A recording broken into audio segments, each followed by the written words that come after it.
আসসালামু আলাইকুম। দেশ এবং দেশের বাইরে থেকে যারা এই ভিডিওটি দেখতেছেন আমার ফেসবুক পেজ এবং ইউটিউব চ্যানেল থেকে সবাইকে স্বাগতম। তো আমি আজকে আপনাকে বেশি কথা বলবো না আপনার সামনে, কারণ দুইটা ভিডিও ক্লিপ দিব। কারণ আপনারা জানেন গতকালকে মানববন্ধন নিয়ে অনেক মিশ্র প্রতিক্রিয়া সৃষ্টি হয়েছে। তো আপনারা এই দুইটা ভিডিও ক্লিপ দেখলে আপনারা বুঝতে পারবেন আমাদের প্রাপ্তি কতটুকু বা আমাদের হারানোর কি আছে। তো সম্পূর্ণ দেখবেন, আপনারা ভিডিও দুইটি দেখলেই আপনারা বুঝতে পারবেন আমাদের প্রাপ্তিগুলা। আসলে আমরা যে হারাইছি তা না, আমরা আসলে অনেক প্রাপ্তি আছে এর মধ্যে। কারণ আমরা হয়তো সফল হইতাম যদি আমাদের যে উদ্দেশ্য ছিল মাননীয় প্রথম উপদেষ্টার সাথে সাক্ষাৎ করা, তো ওইটা না হওয়াতে হয়তো আমাদের একটু আক্ষেপ আছে। কিন্তু ওনার প্রেস সচিবের সাথে কথা হয়েছে বা ওই পররাষ্ট্র উপদেষ্টাও ওইটা নিয়ে ব্রিফিং করছে। তো আমাদের প্রাপ্তি অনেক আছে, আমরা যদি মিলাইতে যাই অনেক, কিন্তু এইটার বিরুদ্ধে আছে অনেকেই আছে ভালোর সমালোচনা করে। তো অনেকেই ভালো দেখতে পারে না, এইটাই গেছেন, নিজে গেছে না অন্য সমালোচনা করতেছে, এইটাই। কিন্তু এরকম বসে থাকলে আরও 3-4 বছর বসে থাকলেও পাইবেন না। তো এইটা এখন সারা দেশে একটা টনক নড়ছে বা ইতালিয়ান এম্বাসি ওইটা নিয়ে অবগত হয়েছে। তো যাই হোক, ওইটা নিয়ে আসলে আমাদের অনেক কিছু পাওয়ার আছে। আর আগামী মাসে ইতালির পররাষ্ট্র মন্ত্রণালয়ের একজন কর্মকর্তা আমাদের দেশ সফর করবে। তো এই বিষয় নিয়ে আলোচনা হইব। তো আসলে আমাদের জন্য অনেক কিছু ভালো হয়েছে, কারণ ওইটা জানানোতে আমাদের প্রধান উপদেষ্টা ওইটা নিয়ে অবহিত আছে বা অবগত আছেন। তো ওইটা আমাদের জানানো জরুরি ছিল। তো আগামী মাসেও যদি উনি সফর করে অবশ্যই ওই বিষয়টা উঠে আসবে। তো এইটা নিয়ে আমাদের আসলে শুকরিয়া আদায় করা উচিত। তো আপনারা ধৈর্য সহকারে সম্পূর্ণ ভিডিও ক্লিপ দুইটা দেখেন, তারপর আপনারা কমেন্টস করেন কী হয়েছে না হয়েছে। তো আসলে আমাদের প্রাপ্তি অনেক। তো আপনারা সবাই ভিডিও ক্লিপগুলো ধৈর্য সহকারে দেখবেন। তো সবাই সুস্থ থাকুন, ভালো থাকুন। আসসালামু আলাইকুম। আসসালামু আলাইকুম। আমার ইতালি ভিসা প্রত্যাশী সকল ভাই ব্রাদার, আশা করি সবাই শারীরিকভাবে ভালো আছেন। ভাই, গতকালকে আমাদের একটা কর্মসূচি করা হয়েছে, তো যেটার ফুল ডিটেলস আমি গতকালকে বলতে পারি নাই, শরীরটা খুব ক্লান্ত ছিল ভাই, তার জন্য আমি আন্তরিকভাবে দুঃখিত। তো যে সকল ভাইরা গেছেন তাদের জানার অধিকার আছে, অবশ্যই জানার অধিকার আছে যে আমরা 5 জন ভিতরে যাওয়ার পরে কী কথাবার্তা হয়েছে, এবং বিশেষ করে যে সকল ভাইরা সাপোর্ট করছেন আমাদেরকে, বিশেষ করে আমাদেরকে যারা সাপোর্ট করছেন তাদের উদ্দেশ্যে আমার ভিডিওটা। তো ভাই, আমরা যে পূর্ব পরিকল্পিত যেভাবে পরিকল্পনা করছিলাম শান্তিপূর্ণভাবে ইনশাল্লাহ আমরা সেটা সফল হয়েছি। তো সর্বপ্রথম আমরা ওইখানে শান্তিপূর্ণভাবে আমার যে ভাই ব্রাদার যারা ছিল তারা কাকরাইলের মসজিদের অপর পাশে একটা ফুটে তার অবস্থান নেয়, কোনো প্রকার রাস্তা বন্ধ করা ছাড়া। এই জন্য তাদেরকে অন্তরস্থল ধন্যবাদ। তারা কোনো প্রকার জনভোগান্তি তৈরি করেনি তারা। তো যখনই আমরা ওই জায়গায় জমা হই, তো এক ক্ষেত্রে ওইখানকার যে পুলিশের এসআই, উনি এটার মধ্যে ইনভলভ হওয়ার চেষ্টা করে। উনি আমাদেরকে ডাক দেওয়ার পর আমাদের সাথে কথা বলার চেষ্টা করে, কী দায় দাবি আমাদেরকে বলার চেষ্টা করে। তো এক পর্যায়ে উনি আমাদেরকে বলে যে আমরা তো স্মারকলিপি দেওয়া উচিত ছিল, পররাষ্ট্র মন্ত্রণালয়ে আগে স্মারকলিপি দেওয়া উচিত ছিল। তখন না বললাম আমাদের এই কাজটা কমপ্লিট, আমরা এটা করছি। তারপর বললো তো অন্তর্পক্ষে একটা প্রেস ব্রিফিং করা উচিত ছিল, বললাম সেটাও করছি আমরা। যাক, আলহামদুলিল্লাহ, কোনো কথাতে তারা আমাদেরকে আটকাতে পারে নাই। তো তারপর এক পর্যায়ে তারা তাদের ডিসির সাথে যোগাযোগ করলো। তখন ওইখানকার যে ডিসি ছিল, ডিসি স্বয়ং আসছে। আসার পরে উনি খুব সুন্দরভাবে আমাদের সাথে কথা বলছে, খুব ফ্রেন্ডলিভাবে কথা বলছে। তার একটা উদাহরণ হচ্ছে, যখন আমাকে জিজ্ঞেস করে আপনার নাম কি, যখন আমি বলি আমার নাম রিয়াদ, তখন সে আমার সাথে ফান করে বললো সে সৌদি আরবের রাজধানী রিয়াদ। বললাম জি স্যার, ওই রিয়াদ।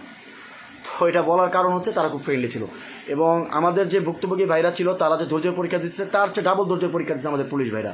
তাদেরকে অন্তরস্থল থেকে ধন্যবাদ, তাদেরকে স্যালুট, যে তারা তাদের ধৈর্যের পরীক্ষাটা তারা দিছে, কোনো প্রকার খারাপ ব্যবহার তারা আমাদের সাথে করে নাই।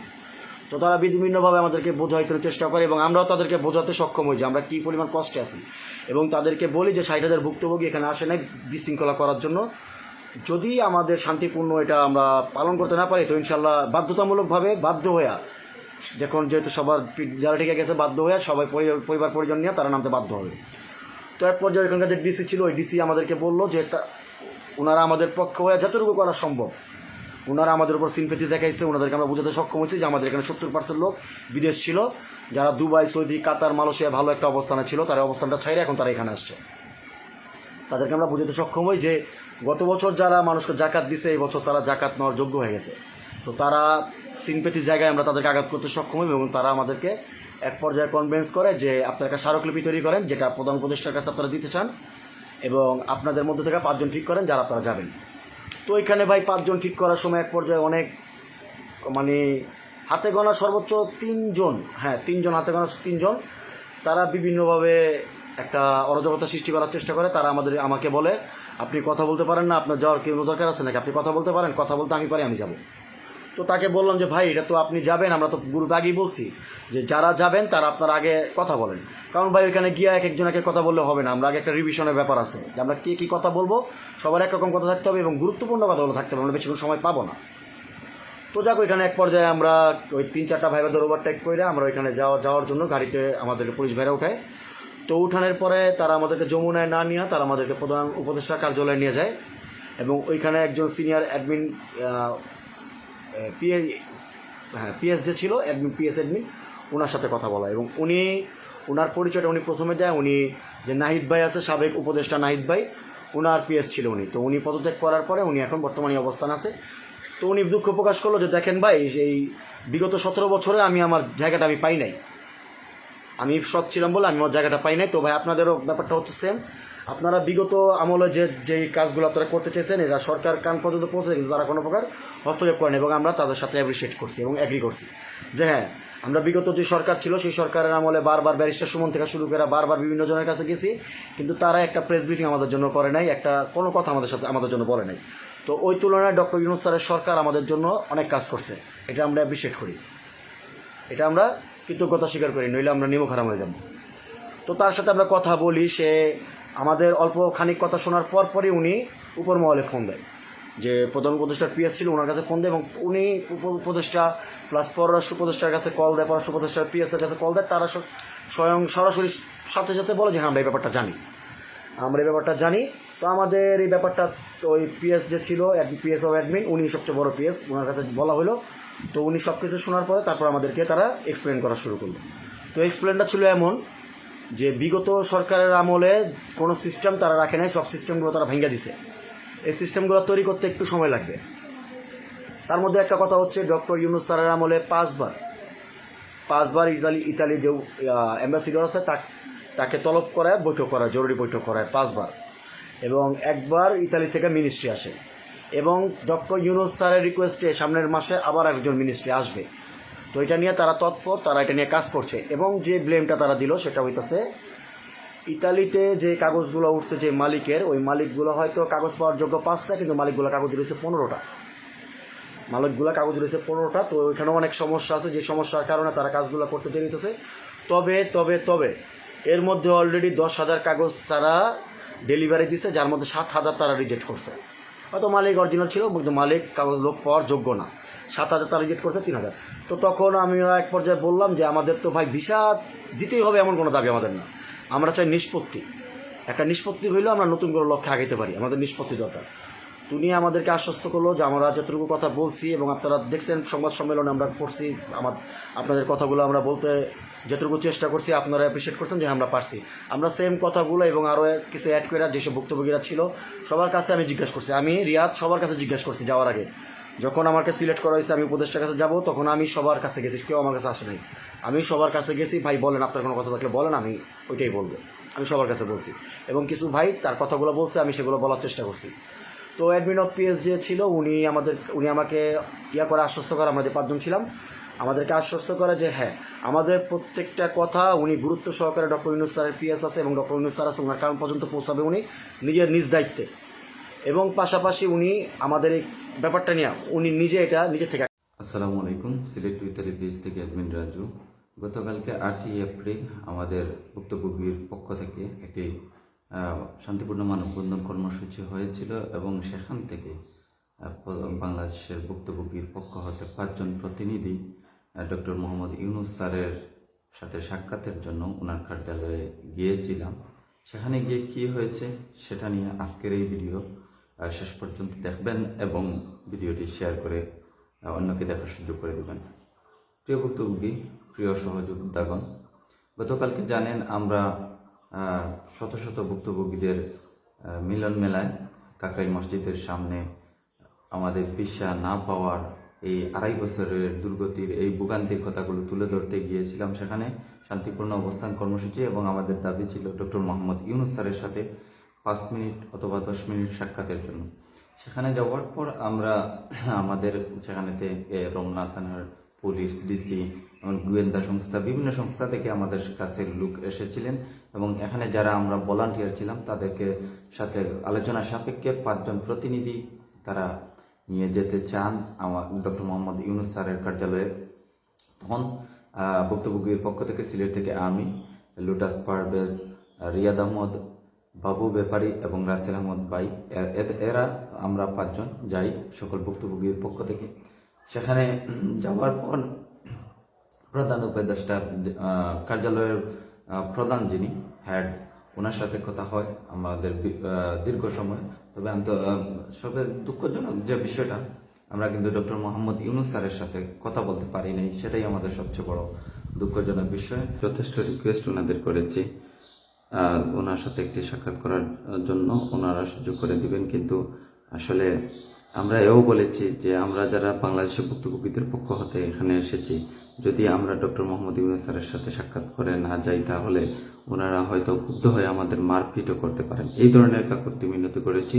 আপনারা জানেন দেশের বিভিন্ন নাজুক পরিস্থিতির কারণে, পাশাপাশি ওনারা বলতেছেন যে ইতিমধ্যে যেহেতু কথা হয়েছে এবং আগামী মাসে যে ইতালি থেকে ফরেন মিনিস্ট্রি থেকে যিনি আসবেন মন্ত্রী, ওনার সাথে কথা হবে, সেহেতু সেই সকল কারণকে সামনে রেখে পাশাপাশি আজকে অর্থাৎ 9 তারিখের যে আন্তর্জাতিক ব্যবসায়ীবৃন্দের সাথে যে মিটিং, এই ব্যস্ততার কারণে আমাদের আসলে সুযোগ করে দিননি। কিন্তু ওনারা এটা আমাদেরকে শতভাগ নিশ্চয়তা দিয়েছেন যে ডক্টর মোহাম্মদ ইউনুস স্যার আমাদের এই বিষয়টা নিয়ে অবশ্যই কথা বলবেন এবং এই বিষয়টা সমাধানে উনি নিশ্চয়ই নিষ্পত্তির চেষ্টা করবেন। যদিও আমরা কথা না বলতে পারি, তবে আমাদের যে কারণে যাওয়া সেটা কিন্তু আমি মনে করি সেটা সফল হয়েছে। কিভাবে সফল হয়েছে জানুন, তারপর আপনারা মন্তব্য করবেন ইনশাল্লাহ। প্রেস সচিবের সাথে আমরা প্রায় দীর্ঘ 1 থেকে 1.5 ঘন্টা সময় বিভিন্ন দিক তুলে ধরেছি এবং এই দীর্ঘ 2.5 বছরের যে আমাদের সমস্যা জটলা সব কিছু আমরা পরিপূর্ণ বিস্তারিত ওনাকে জানিয়েছি। উনি আমাদের সামনে এই বিষয়টা জানার পর উনি প্রধান উপদেষ্টা প্রেস সচিবের সাথে কথা বলেছেন, এই বিষয়টা নিয়ে জেনেছেন। পাশাপাশি পররাষ্ট্র উপদেষ্টা মন্ত্রণালয়ে যোগাযোগ করেছেন, এমনকি ইতালীয় ভিসা অফিস যেগুলা দূতাবাস, ওখানে কাজ করেন ওনার এক বন্ধু, ওনাকেও হোয়াটসঅ্যাপের কনভারসেশনের মাধ্যমে উনি কিছুটা আংশিক জেনেছেন ওনার কাছ থেকে।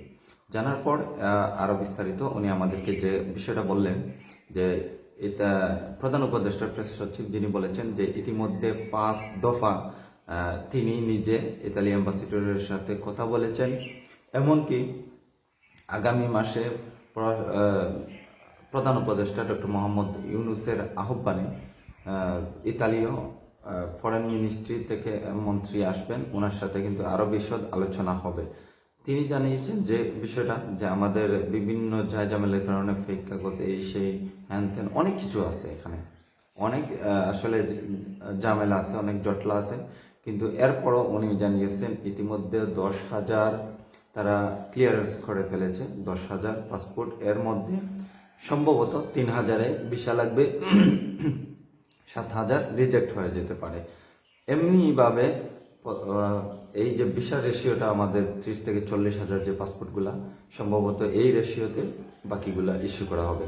এবং আমরা তখন অনেকগুলা কথা হয়েছে ওনার সাথে, আমাদের বিতর্ক হয়েছে অনেক কথাগুলা নিয়ে, অনেকগুলা ভুক্তভোগীদের বিপক্ষে যখন কথা চলে গিয়েছিল আমরা কিন্তু বিতর্ক করেছি।